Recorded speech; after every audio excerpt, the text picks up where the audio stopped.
내가 초등학생 때 겪었던 일이다. 당시 우리 옆반에는 김퉁님이라는 아이가 있었는데 성격이 이상하다고 소문난 아이였다. 김퉁님은 한번 꽂힌 물건은 무조건 좌우 대칭을 유지해야 직성이 풀리는 일종의 대칭 강박증을 가지고 있었다. 좌우가 비대칭인 물건은 반드시 대칭이 되도록 수도 없이 만지작거렸다. 때문에 김퉁님은 학교에서 사고를 자주 일으켰는데 한 번은 학교 정원에 있는 나뭇가지들을 계속해서 꺾어댄 적이 있었다. 퉁님아, 위험하게 뭐하는 거야? 얼른 내려오지 못해? 그래서 그걸 본 선생님이 제지를 하자 어떻게든 남은 나뭇가지를 자르려고 개성을 지르며 몸부림을 쳤었다. 그리고 며칠 후 김퉁님이 집착하던 그 나무의 가지가 전부 꺾여 있었던 것을 보면 김퉁님의 대칭 집착은 굉장히 심하다는 것을 알 수 있다. 물론 모든 것에 대칭을 맞추려고 하는 건 아니었다. 아까 말했듯 본인이 꽂힌 물건에만 집착을 했다. 우리는 모르지만 자신만의 어떠한 기준이 있는 것 같았다.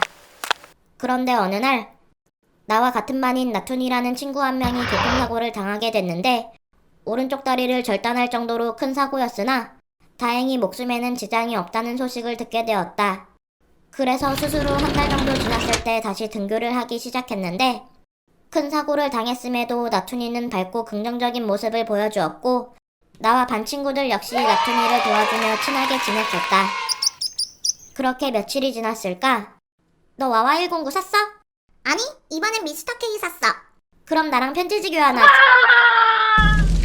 갑자기 복도에서 비명소리가 들려 나가보니 김퉁님이 나툰이를 넘어뜨린 채 그 아이의 다리 한쪽을 붙잡고 어딘가로 질질 끌고 가고 있는 것이 보였다. 그 때문에 깜짝 놀란 나와 반 친구들은 얼른 뛰어가서 김퉁님을 붙잡고 말했다. 야, 너 지금 뭐 하는 거야? 너 왜 나툰이를 괴롭히는 건데? 그러자 가만히 우리를 쳐다보던 김퉁님은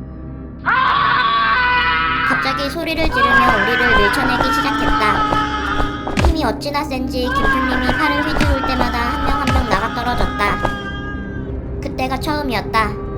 사람한테 대칭 강박을 보이는 김퉁님의 모습은 활기 어린 눈빛으로 친구들을 떼어내며 나툰이를 끌고 가려고 하는 김퉁님은 소름 그 자체였다.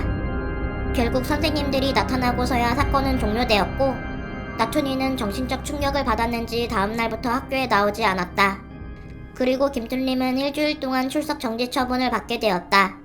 하지만 김퉁님은 매번 선생님들의 눈을 피해 학교에 나타났고 그때마다 우리 반 근처를 어슬렁거리며 교실을 훑고는 했는데 나툰이가 등교했는지 확인하는 것 같았다. 그러다 집안 사정 때문에 김퉁님은 전학을 가게 되었고 그로부터 한참이 더 지난 후에야 나툰이가 다시 학교에 나오게 되었다. 그 후 우리는 아무 일 없이 잘 지내다 졸업을 했고 시간이 흘러 30살이 됐을 때 초등학교 동창회에 참석한 나는 오랜만에 만나는 친구들과 회포를 풀며 즐거운 시간을 보냈다. 그 어렸던 친구들이 어느새 훌쩍 자라 술을 마시며 서로의 근황을 묻는 것이 신기했다. 그런데 그때 나는 문득 그날의 일이 떠올랐다. 근데 나툰이가 안 보이네? 걔는 잘 지내고 있으려나? 그래서 아무 생각 없이 나툰이의 이름을 말했는데 그 순간 술집에 있던 모든 친구들이 조용해졌다.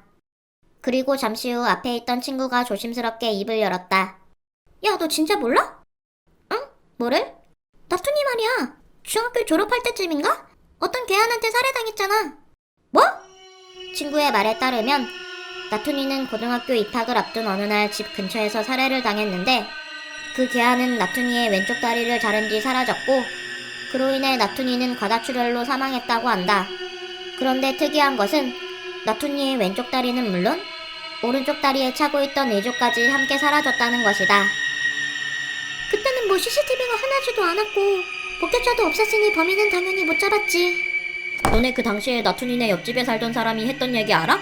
나툰이가 살해당하기 몇 달 전부터 동네에 이상한 사람이 자주 나타났는데 막 개성을 지르면서 나툰이네 집 주변을 얼쩡거렸대잖아.